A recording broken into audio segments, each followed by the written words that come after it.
All right, so this is gonna be a fun video. Well, what are we talking about? We're talking about what your poop might say about you. There's all different kinds, and it gives you great information about what could be going on deeper in your body.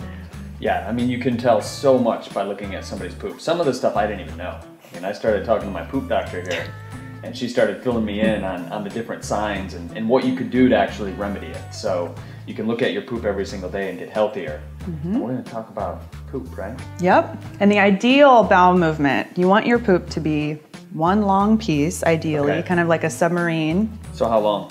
Well, it depends on the size of your colon, but you know, like a good foot or so. Really? Yeah, that's yeah, ideal. Good size, foot? Yep. Mm-hmm. Okay. And I mean, it depends, you know, if you're obviously really tall, it'd probably be longer than that, but you want one piece, and ideally you don't want to have much wipage. Okay. So it should be a pretty clean break. And that means that your body's absorbing properly, you have enough stomach acid and enzymes, and you know, you're having proper elimination. And you shouldn't have to strain too much. Just inhale, exhale, push, and it should be a pretty easy process. Yeah, if you have to sit down and like really, you know, press it out for 10 or 15 minutes, that's not a good thing. Right. Okay. Yeah. You shouldn't really have the opportunity to read a lot. You know, if you do a lot of reading on the toilet, you're probably spending too much time there. Okay. So one thing that you said, you shouldn't have to wipe a lot because that's like a fiber deficiency? Yeah, so if you're not having enough fiber to bulk up your stool, then it's gonna be very pasty or very sticky. Okay. I know, it's a lot of, you know, descriptive words, but really that's the way that it looks. And so you wanna be able to just do a clean wipe. So you said submarine, so I'm guessing it's supposed to sink. Yes, it should sink. Okay, because some people say it should float. I disagree with that. I think if it floats, it means that your body actually isn't absorbing the fats properly. Okay. So fats tend to float. So if your stool is floating, then you're probably not absorbing those essential fats that you need. Okay, cool. Yeah. So ideal, long, sinking, submarine-like poop. Mm-hmm. Yep. Excellent. What color should it be? It should be a brown, like a dark brown. Okay. Mm-hmm. So if it's green or something, then... If it's green, that can give information about gallbladder issues or liver issues. You're not having enough bile salts that are, you know, working properly. And so, yes, you'd want to really support your gallbladder and your liver in those situations. And what if it's yellow?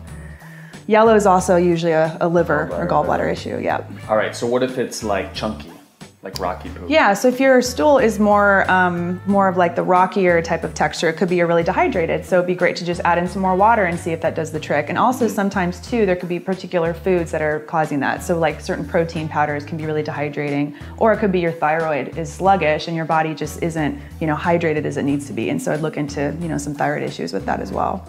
What about diarrhea? Yeah, so diarrhea, definitely thyroid can be part of that as well. Also parasites, bacterial imbalances, you know, candida. So that's something to, you know, do this particular cleanse program we've outlined, and that should really make a big improvement in that. And also, you know, it also could be just a toxic component, you know, just toxins overloaded in the body, and your body's trying to get rid of it. The body's really smart, so it tries to get rid of things it doesn't want. Yeah. So we've covered rocky poop, yellow poop, you know, submarine poop. Also, undigested food. So if you look in the toilet and you have a lot of undigested food in your stool, and that could be you're not chewing enough. Oh, okay. So really take the time, chew your food, break it down, let your body have the opportunity to absorb it. So that's another big one I see a lot. So like, especially vegetables like greens and stuff. Yeah. People don't chew their veggies and then they, you know, poop it out. Yeah. So how long should somebody chew their food for? I tell patients 31 times just because they remember the number. But really you want to chew it until it's a liquid. Okay. So we have that. What else do we need for the big red flag? The big red flag is red poo. You don't want to have red poop? You don't want to have red poop because that could be a sign of a bleed somewhere. So if it's a bright red, that could be a bleed from the lower and the GI tract. So you want to check that out with your doctor. And if it's black, it could be a bleed from the upper part of the GI tract, like an ulcer. So those are things that you definitely would want to get that checked out if that's the case. Or if you juice beets. Or if you juice beets, then you can have red poo with that too, not a bleed. So if you notice that your stool is floating, it would be a great idea to support your pancreas and support your liver so your body can break down those fats and you can absorb it. So go and click the link below. We have an enzyme that we recommend that we found has worked really great with clients. That'll help your body actually metabolize and process those fats so you'll be able to have the rockstar poop. Rockstar poop. So rockstar poop, again, you know, 6 to 12 inches long, supposed to sink, clean break. So I know a lot of you guys probably don't want to look in the toilet and see what's happening, but it provides a lot of information about your health. So I really recommend you to notice, turn around and look and see what's coming out, because it really will give you a lot of insight about how your body is doing. Can you see parasites in your poop? Sometimes, not always. Okay. They like to hang out in there a lot, so you might never see a parasite. All right, so Dr. Lowe, tell us what poop should smell like. Well, poop should be pretty mild in its odor. It should be a little earthy and shouldn't have too much of a strong funk to it. Like patchouli, right? Probably not as strong as patchouli. Does yours smell like patchouli? No. Okay, good. All right, Dr. Lowe, so one of the things that you first started talking to me about when I saw you is the foods that we have to remove to really heal our gut. So can we talk a little bit about that? Yeah, so really you have to get to the root cause of why there's inflammation and gut damage in the first place. And so that's the most important level, is level 1. So it's about removing the offenders in your diet that damage your gut. Okay, so let's talk about those. Yeah. So what are the biggest offenders, like the top 4? Yeah, the biggest ones are wheat, or gluten specifically, as well as dairy and sugar. Those are the top 3. Yep. And other things that include corn and soy. Okay, so getting rid of those completely. I know, a lot of people watching this, they're like, well, my diet consists mainly of those things. What do you tell people like that?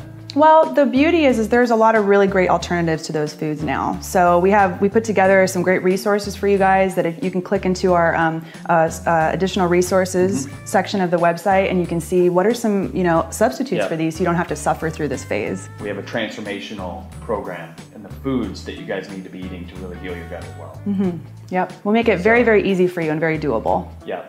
So this is 17 to 21 days when you start eating these types of food, you're going to notice a big difference. Okay, so in level 1, removing all these things, what are some things that people will experience throughout this phase? Well, initially you might notice a little bit of withdrawal because some of these foods are very addicting, like gluten and dairy. They actually stimulate morphine receptors in your brain, so you get very addicted to them. So about a week or so you might notice a little grumpiness. And then after that you'll really see the light. You'll start to feel a lot better, the fog will clear, and you'll feel much more energized. So like sugar is one of those, it's like a drug. I mean, all of those things are the 3 biggest drugs that people consume every single morning. So getting rid of those. Is there any way to help? Like when people start experiencing those withdrawal symptoms, is there anything that they can do in the removal phase? They can rest, they can stay really well hydrated, just take your mind off of it, go for a walk, do a yoga class, something just to kind of mix it up and keep your mind off of it. But it'll it'll end pretty quickly. Yeah. And I think plugging back into the community too, you guys. I mean, you're all given this Facebook group so where you can communicate with each other, and I think that's really important. And going through the removal, when you can do it with somebody else, you're going to be a lot more successful with it as well. Absolutely. Get that accountability. Do it with a friend. You guys can really cheer each other on and just, just see each other's successes through. Yep. Yeah.